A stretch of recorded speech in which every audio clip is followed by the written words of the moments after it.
The Trans Mountain Pipeline is an expansion project on the original pipeline built in 1953 that moves both refined products and crude oil. On June 18, 2019, the Canadian federal government, as well as BC and Alberta, gave the green light to produce the pipeline. 1,150 kilometers of pipeline will start from the Edmonton terminal and head to the port in Burnaby, BC, forking with one section going to Washington State. From there, crude and refined products can be placed on tankers and shipped overseas. The project will be carried out by Kinder Morgan Canada, a subsidiary of Kinder Morgan founded in 1997 in Houston. Kinder Morgan is the third largest energy company in North America, with various pipelines such as the Caution Pipeline, Puget Sound Pipeline, and Jet Fuel Pipeline. As a market leader, KMC strives for financial and operational excellence in the construction of the Trans Mountain Pipeline.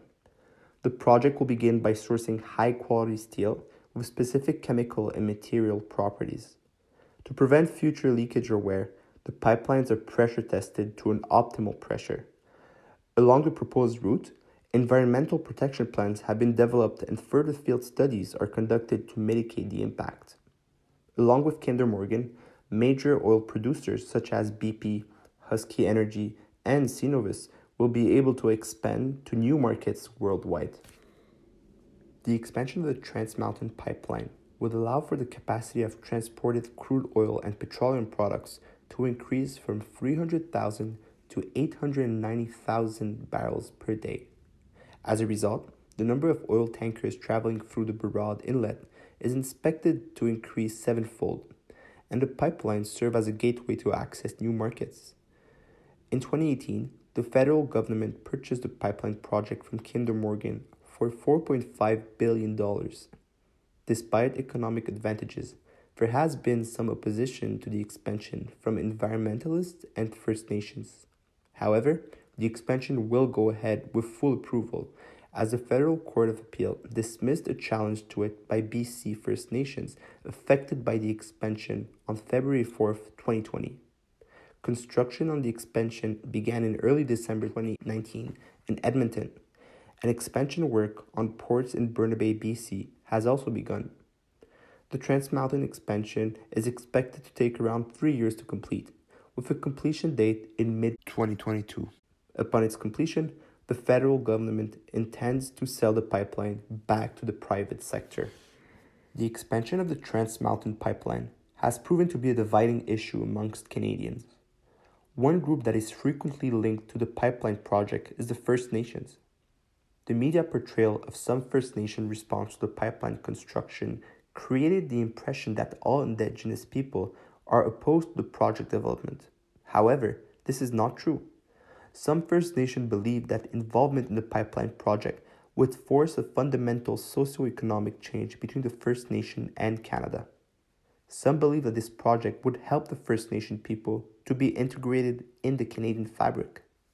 They believe in the involvement of the First Nation in the project helps to achieve reconciliation between the two sides. We want to be able to provide for our people.